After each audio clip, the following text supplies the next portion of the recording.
determinado momento habíamos mencionado qué vamos a hacer, pero no le dice cómo es que va a ser. Acá le da pautas generales de lo que va a hacer, qué es lo que va a hacer, pero no cómo vamos a hacer. Entonces ese era el análisis de requerimientos, ¿no? Que al utilizar una serie de instrumentos, lo que hacemos es recolectar la información, analizar esa información, plasmar un documento, generar una serie de diagramas de caso de uso. Bueno, el primer diagrama es un diagrama de un mapa de proceso de negocio. Podemos hacer un diagrama de actividades o un DMP. Trabajamos en el diagrama de caso de usos, es decir, trabajamos en el modelo estático del sistema. A partir de ese modelo estático nosotros podemos trabajar en el modelo dinámico del sistema. Los diagramas de caso de uso son los modelos estáticos, ¿no? Pero con los diagramas de actividades estamos determinando el modelo dinámico del sistema. Como les mencioné en determinada ocasión, los modelos estáticos, perdón, los modelos dinámicos que utilizamos con UML no nos permiten realizar un modelo matemático formal. Entonces, lo que nos orienta es a utilizar otras herramientas, como por ejemplo las redes de Petri, los autómatas de estado finito. En ingeniería del software, bueno, en la carrera de ingeniería del software, una materia bien clara es redes de Petri y lo que es los autómatas de estado finito. ¿Por qué? Porque nos permite modelar cualquier escenario, ¿sí? Ustedes con los diagramas de actividades pueden hacer, por favor, me da bien, señor, debe abrir. Con el diagrama de actividades lo podemos hacer, pero no podemos estructurar el modelo formal, ¿no? Es decir, no podemos especificar un modelo matemático para representar ese workflow o ese flujo de actividades, ¿sí? Entonces, de aquí en adelante, ¿qué vamos a aprender? ¿Cómo vamos a hacerlo? Antes era qué hacer, ¿sí? Pero ahora es cómo vamos a hacer. Entonces, el documento de requerimientos ha definido o tiene diferentes usuarios, ¿no? Cada uno va a interpretar desde su punto de vista. Para el ingeniero de sistemas, ¿qué necesitará? Un modelo de análisis, ¿no? Y el cual determina la arquitectura del sistema, los diagramas de clases, los diagramas de actividades, las interfaces gráficas, una descripción arquitectónica de la aplicación, en fin, lo que les está orientando es ya prácticamente a la siguiente etapa, que es la programación. Es decir, ya empezar a trabajar en el código fuente, ¿no? Entonces, aquí tenemos que responder una serie de preguntas, ¿no? Todos tienen el libro. ¿Y qué preguntas no respondemos? Miren, estamos hablando de lo que es el modelo de requerimientos, los escenarios y lo que es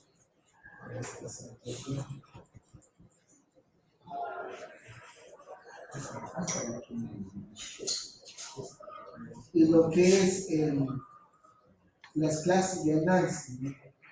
Cuando nosotros hablamos, en este caso, del modelo de análisis, tenemos que responder esas preguntas. Nos preguntan, dice, ¿qué será el modelo de análisis? Hace un momento habíamos dicho, cuando trabajamos los requerimientos, nos dicen qué es lo que debemos hacer, pero no sabemos cómo vamos a hacer. La pregunta, ¿qué es? La respuesta sería el vehículo, ¿no? ¿Sí? El vehículo que prácticamente nos va a permitir representar esos requerimientos del sistema, ¿sí? Y esos requerimientos están expresados en base a qué nomás, en base a expresiones representadas en el lenguaje natural, en el lenguaje estructurado, en una serie de diagramas que le permitan a los diferentes stakeholders interpretar.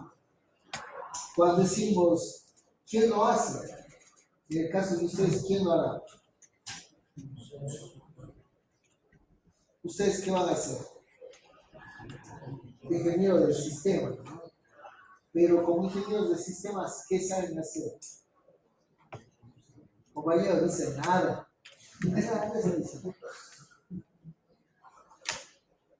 ¿Saben de hardware?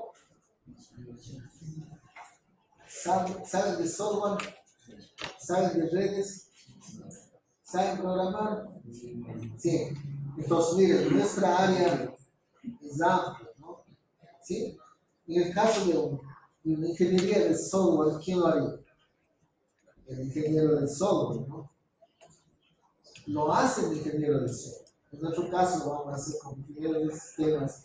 Cuando tenemos conocimiento del desarrollo del software, lo vamos a hacer como ingeniero del software. En este caso, como ingenieros de sistemas, ¿no? Entonces, ¿qué hace él? Va a construir un modelo, ¿no? ¿Sí? Un modelo en base a qué lo construye, en base a los requerimientos. ¿Sí? Y la otra pregunta es, ¿por qué es importante? Habían los procesos de la ingeniería de requerimientos, se menciona que nosotros tenemos un proceso, ¿no? Y uno de esos procesos nos dice validar los requerimientos. ¿Sí? Entonces, ¿por qué es importante en este caso? Porque nosotros necesitamos validar esos requerimientos. ¿Sí? Entonces, aquí nosotros podemos ver desde tres puntos de vista. El modelo basado en escenarios, el modelo de datos y el modelo basado en clases. ¿Recuerdan cuando hablamos de ingeniería de requerimientos? ¿Qué nos decía? Cuando decíamos, vamos a analizar un escenario, se concebía el análisis de lo que hace, en este caso, el usuario, ¿no? ¿Sí? ¿A qué está dedicado? Y a partir de eso levantar la información. Y cuando hablamos de modelado de datos, estamos hablando de información. Es decir, qué datos va a manipular el sistema. Y cuando hablamos de clases, igual estamos hablando de datos que van a manipular la información, el sistema. ¿Sí? La otra pregunta es, ¿cuáles son los pasos? ¿Cuáles serán los pasos? A ver, ¿qué paso va a seguir?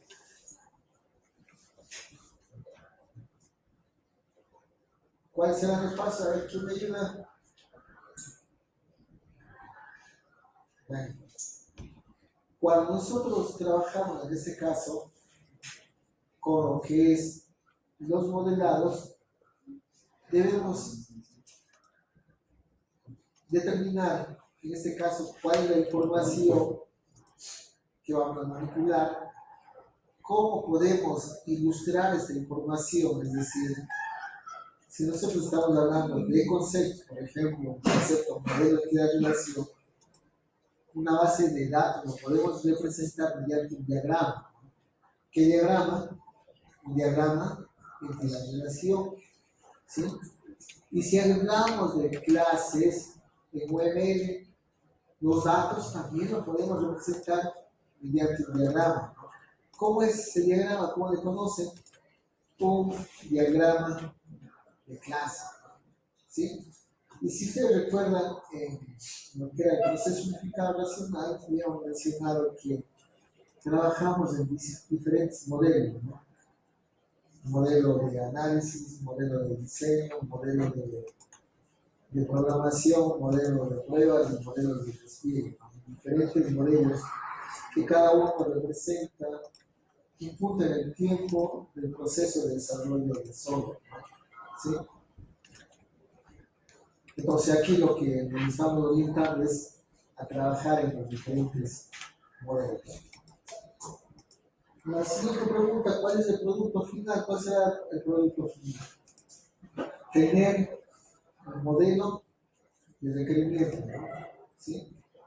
Es decir, aquí van a tener una serie de documentos, entonces puede estar diagramas, ¿sí?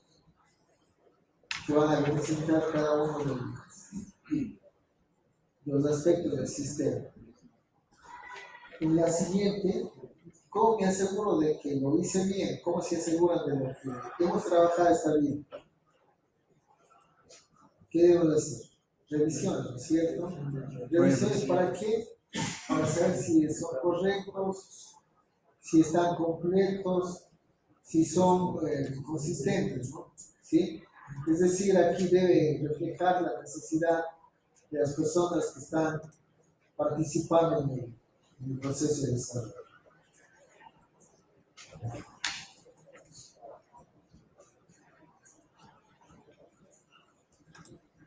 ¿Qué nomás vamos a analizar? Vamos a analizar el análisis de los requerimientos, el modelo basado en escenarios, los modelos UML que proporcionan el caso de uso, concepto del modelo del modelado de datos y modelado basado en clases. ¿Sí?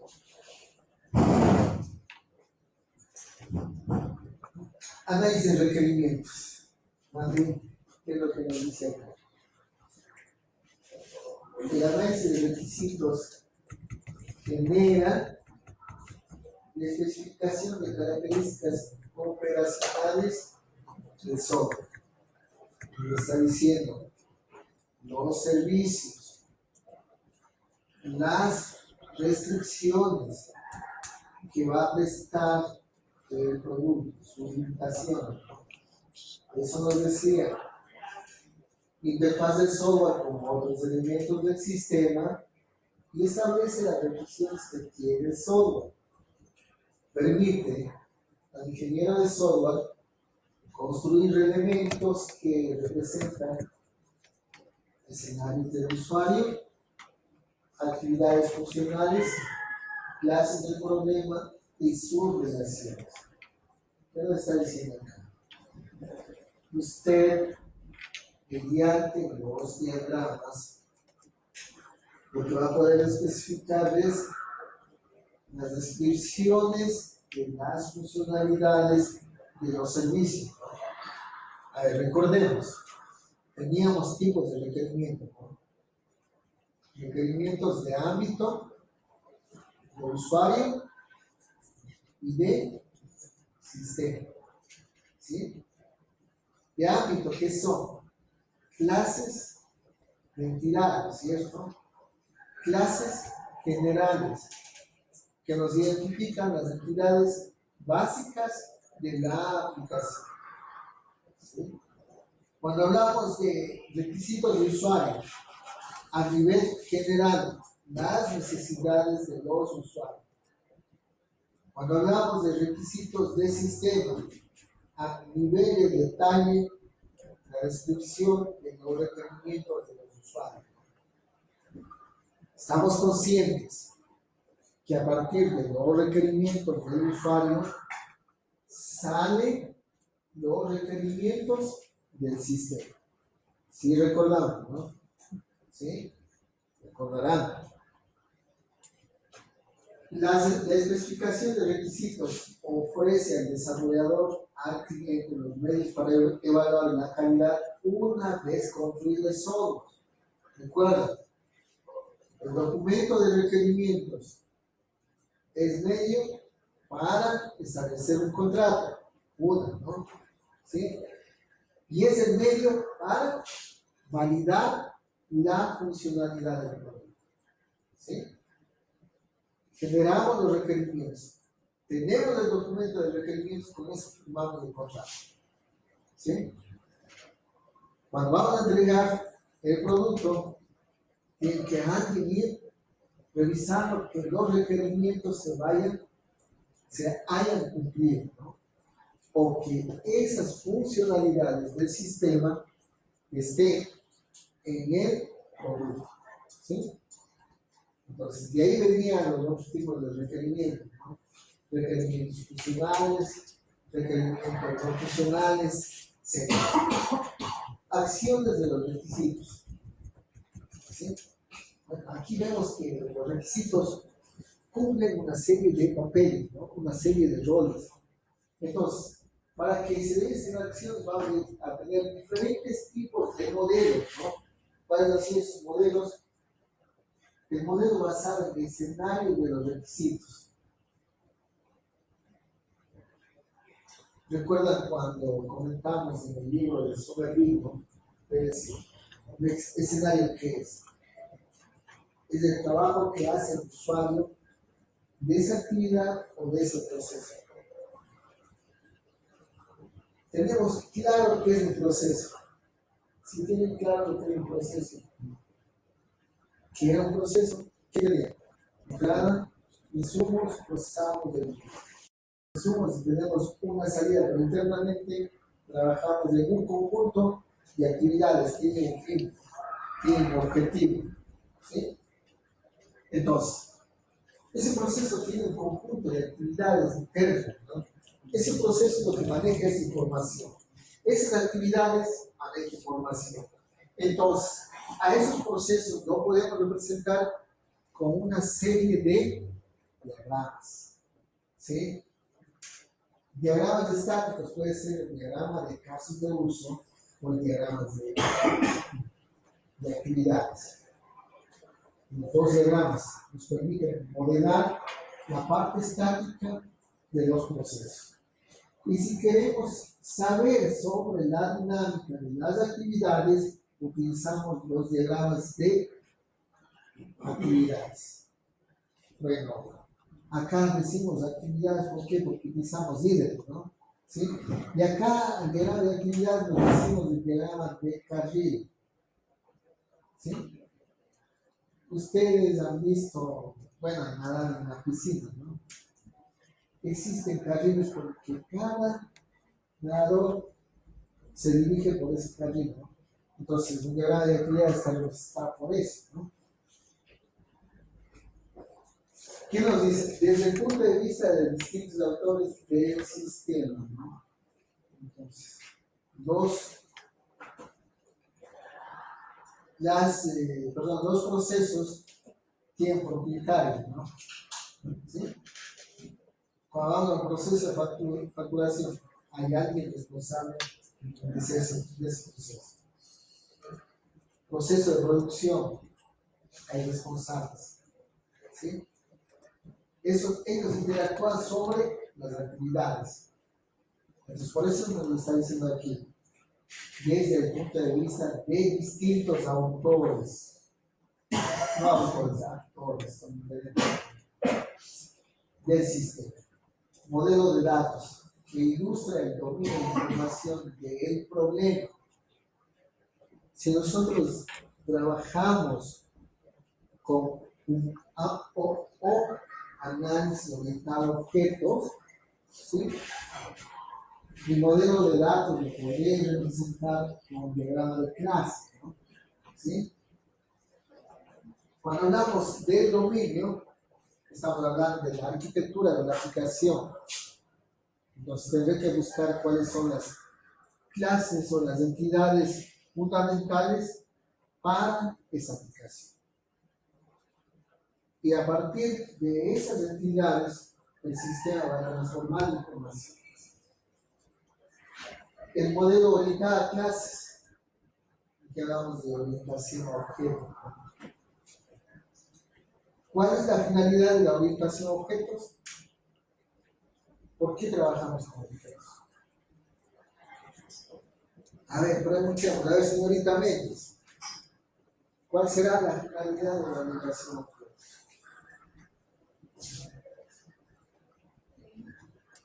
Puede servir principalmente para la utilización Sí, de hecho, ¿no? Es la reutilización del software.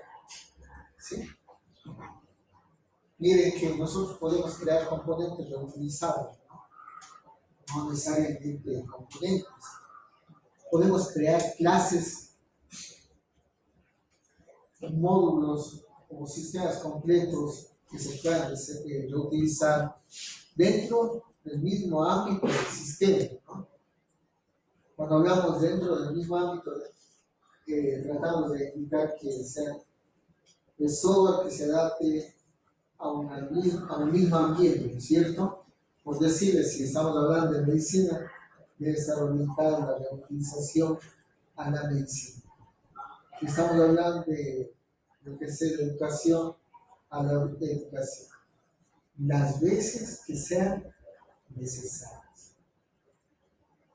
Por eso es cuando hablamos de desarrollo basado en componentes, es que la aplicación se organiza en varios componentes y si retiran un componente, la aplicación puede seguir funcionando y al agregar un nuevo componente puede mejorar la funcionalidad de ese componente y por ende de la aplicación. Modelo orientado al flujo representa los elementos funcionales del sistema y la manera como transforma los datos a medida que se avanzan a través del sistema. Bueno, aquí existen diferentes filosofías, ¿no? Cuando hablamos de este tipo de modelos. Existen desarrollos, por ejemplo, cuando se habla de la arquitectura del software, existen lenguajes de descripción de la arquitectura del producto. No sé si ustedes ya analizaron esa parte. Los DDLs no analizaron bien la arquitectura, todavía no analizan. ¿No? No, ya llegaron. Entonces, existe, como les decía, diferentes medios, ¿no? Herramientas para transformar la información. Lo que están haciendo es que nuestros sistemas procesen, transformen la información según la necesidad de los usuarios. Y los modelos de comportamiento que ilustran el modo en que se comparte el software, comparte el software como consecuencia de eventos externos. Por ejemplo, un evento externo puede ser hackear el sistema, un ataque, cómo se comporta el software a nivel de seguridades, cuán confiable es, cuán escalable es. Estamos hablando aquí de calidad del producto, ¿sí? Entonces, los modelos dan al diseñador del software la información que se traduce en diseños de arquitectura, interfaz y componentes, ¿no? Bien. ¿Qué más tenemos de aquí? Arquitectura, interfaz y componentes, ¿no? Aquí nos están orientando, nos dice, utilice un estilo arquitectónico. Señor, mencione un estilo arquitectónico.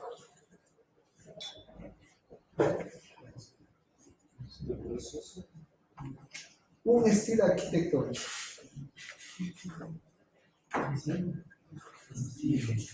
Estilo.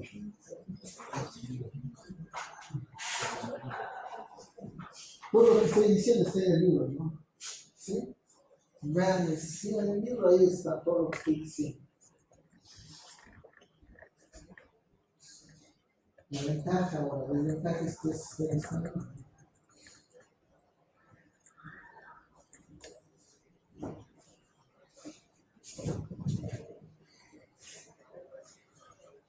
A ver, estilo. A escuchar el famoso MVC. Modelo vista, controlador. Puede utilizar Python, Java, C#, es un estilo, ¿no? Ya aprobado, lo pueden utilizar.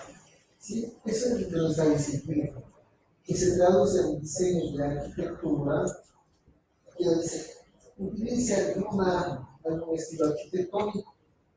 ¿Sí? Es que cuando aprendemos un desarrollo, debemos trabajar con un estilo arquitectónico, ¿no? Cuando hablamos del modelo vista controlador, estamos diciendo, clasifique las clases de entidad, es decir, aquellas que me van a permitir persistir la información.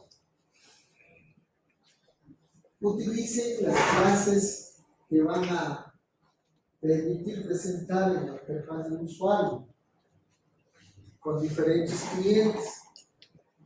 Entonces, debe haber algún entorno que nos permita decir, bueno, no quiero el entorno web, el entorno consola, el entorno Windows, ¿sí? El entorno SCADA. Entonces, yo debo identificar el conjunto de clases que me permita manejar estos clientes.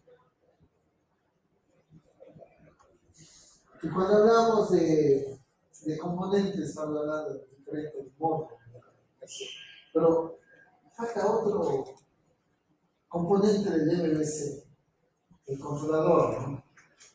Los diferentes servicios que van a prestar las diferentes clases. Por ejemplo, actualizar, verificar, eliminar, buscar, etc., ¿no? Entonces, miren cómo se va concretando lo que es el proceso de desarrollo del software. ¿Sí? Y por último, el modelo de requerimientos y la especificación de requerimientos del software brinda al desarrollador y al cliente los medios para evaluar la calidad una vez construido el software. ¿Recuerdan cuando les decía? Si nosotros nos van a hacer un interno, ¿ustedes por qué pagan? La calidad, ¿no es cierto? ¿Y cómo ven? ¿Lo ven al final o al inicio? Pueden mirar al final, ¿no es cierto? ¿Sí? En el software, ¿cómo es? ¿Desde cuándo empieza a agregarse la calidad? Desde el inicio. ¿Sí? Alguien debe estar controlando que se cumple esa calidad de producto. Alguien debe hacer un seguimiento, ¿no? De la calidad. Y la calidad la manejamos en los requerimientos no funcionales. Recuerden, el producto, de la organización y los externos, ¿no? Era una pregunta de todo inclusive. No sé si recuerdan, ustedes no sé si recuerdan.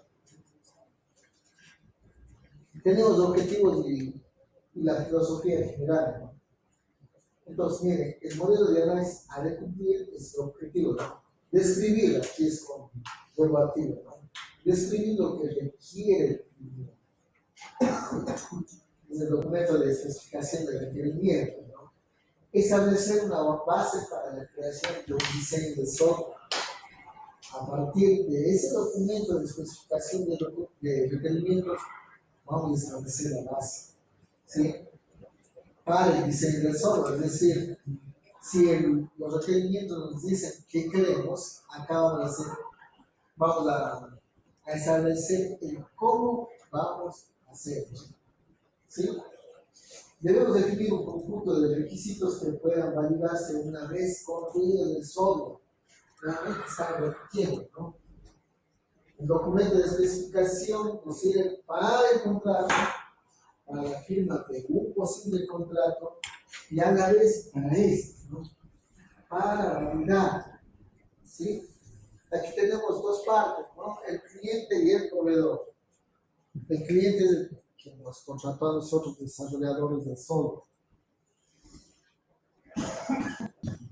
Entonces, miren, tenemos el modelo de requerimientos, ¿no? ¿Cómo se relaciona esto? Dice modelo de requerimientos como puente entre la descripción y el modelo de diseño. ¿Sí?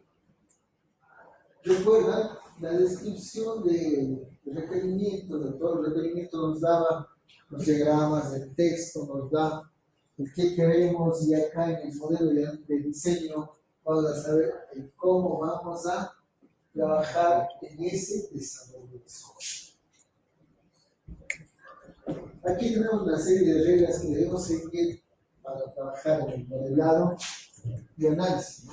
¿Cuáles son esas reglas? Uno, el modelo debe centrarse en los requisitos visibles dentro del problema o dominio del negocio. ¿Recuerdan cuando empezamos con un proyecto de desarrollo? Decimos, vamos a trabajar en el modelo de negocio de la aplicación. Cuando decimos el modelo del negocio, decimos, va a hacer un análisis general del sistema, a nivel general, no vamos a nivel de detalle. Entonces, acá lo que entendemos es cuál es el ámbito, qué es lo que hace esa organización, ¿sí? Cuál es su visión, cuáles son las metas, cuáles son los objetivos estratégicos, cuáles son las políticas, cuál es su orgánico funcional.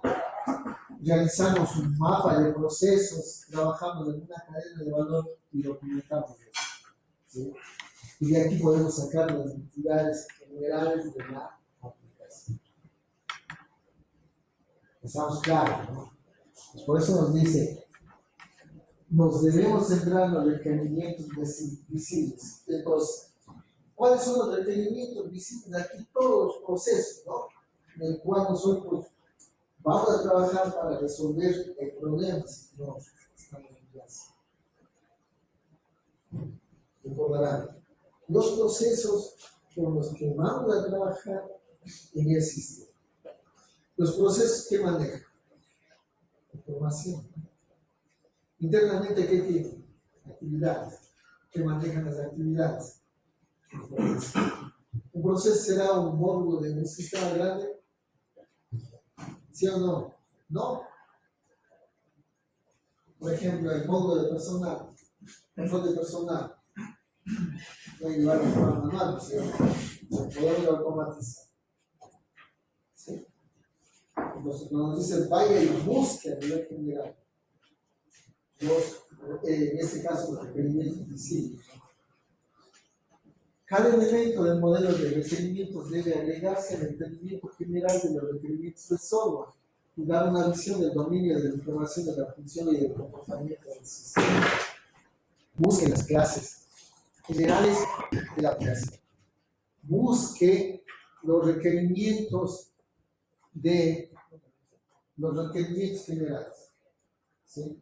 Es decir, los requerimientos de dominio de la aplicación. Eso es lo que nos dice. Hay que rechazar la consideración de la arquitectura y otros modelos no funcionales hasta llegar a la etapa de diseño. ¿Qué dice? Entienda todo lo que necesita la aplicación para determinar cuáles van a ser los requerimientos a nivel general de la aplicación. Por decirles como ejemplo, si vamos a necesitar una base de datos, no podemos adelantar a decir utilice Oracle, ¿no?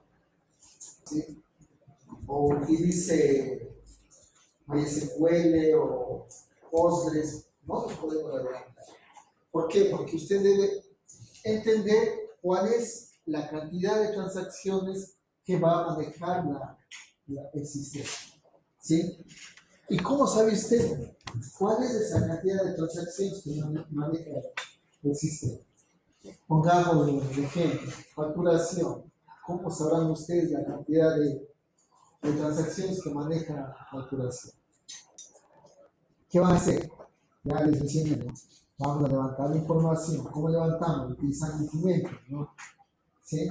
Va a indagar con el usuario de ese proceso.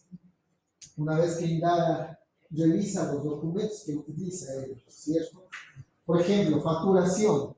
Facturas. ¿Cuántas facturas emite al día? Me dicen por caja unas 500. Si son 10 cajas, ¿cuántas? 5.000. Cada factura, ¿cuántos ítems maneja? Entonces, mire, ya se está dando una idea del porcentaje de la información que vamos manejando, ¿no? ¿Sí? Y si seguimos el flujo, a ver, ¿cuándo hace un arqueo de caja? ¿Qué reportes recibe el gerente? ¿A dónde envía esas facturas? ¿Qué tipos de pagos los realizamos? Pago de contado, pago de efectivo, etc. ¿Sí? Entonces, miren, no podemos adelantar antes sin entender la cantidad de información que están manejando, ¿no? No podemos decir esa infraestructura, ese servidor, esa base de datos, vamos a manejar, ¿no? ¿Sí? Ahora, si nos ponen una condición y nos dice van a hacer el libre y tienen ustedes la potestad para hacerlo, y vean, ¿no es cierto? ¿Sí? Otra, debe minimizarse el acoplamiento a través del sistema. Dice, trabaje con diferentes componentes, ¿no? ¿Sí? Hay los componentes débilmente acoplados y fuertemente acoplados, ¿no? ¿Cuándo son débilmente acoplados? Cuando si usted hace algún cambio dentro del componente no se ve afectado con el resto del componente, ¿no? O si son fuertemente acoplados, si el cambio hecho en un componente se va a replicar en el resto de componentes, lo que indica que debe ser un mantenimiento a todos los componentes que están relacionados con ese componente. Es seguro que el modelo de requerimientos agrega valor para todos los participantes. De hecho, ¿no? Es que cuando nosotros trabajamos en el modelo de requerimientos, las partes involucradas van a estar conformes, ¿no? ¿Sí? Y el objetivo es dar lo que necesita el cliente, no lo que piensa que el desarrollador quiere el cliente, ¿sí? Porque al final, si no está el sistema totalmente funcional, ese sistema no lo va a utilizar. Y lo que habíamos dicho, ¿no? Siempre estaba diciendo, sencillez.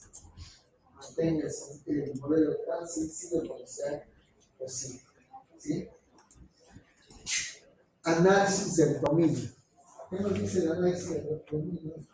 Smith, ¿qué dice? Lo describe del siguiente modo, ¿no? El análisis del dominio es encontrar o crear aquellas clases de análisis y funciones grandes. Clases de análisis o funciones y características comunes que se aplican ampliamente para que puedan utilizarse en múltiples proyectos del dominio de aplicación. ¿Sí? Prácticamente acá, como dije hace un momento, debemos buscar todas las clases, las entidades básicas que va a soportar esa aplicación. Y además, algo muy importante, que se pueda reutilizar en múltiples proyectos, ¿no? ¿Sí? Y la identificación, análisis de especificación de capacidades comunes y reutilizables dentro de un dominio de aplicación específica.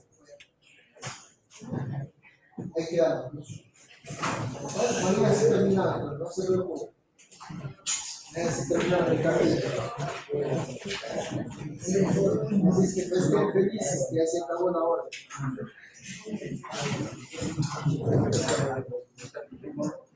No se olviden.